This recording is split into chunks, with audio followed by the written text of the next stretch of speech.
And looking ahead to what's next, Mayor Brown will face several challengers leading up to the election in November. Lindsay McCoy joins us with a breakdown of who he'll be running against. Good evening, Lindsay. Yes, good evening to you. The focus now turns to the months leading up to the election in November. Tracy Winbush is the only Republican to enter this race, and she's no stranger to local and statewide politics, but she is not alone. A handful of independent candidates are preparing to take on Tito Brown.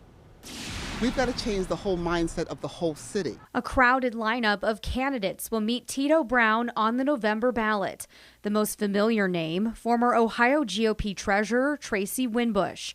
She says it's time for the city to focus more on the people who live here and questions the city's end of monitoring the Chilcan plant project, now tied up in a legal fight. I think it has gone too far, and it shouldn't have gone this far. We should have measurables and metrics that are going to measure the efficiency of all of our projects that we fund. Southsider Tayana Smith is a former GM worker and Ashtabula County fiscal officer. I want economic development to be an actual existence in the city. I want to see the fruition of investing in industries or in people and seeing the opportunity index increase.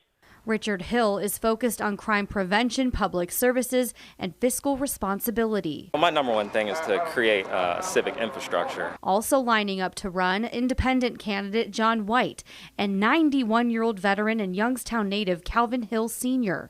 He says he wants to hire more city workers. I'm going to put more policemen on the jobs. I'm going to build a brand new city hall. Look at you look at it. It's a disgrace.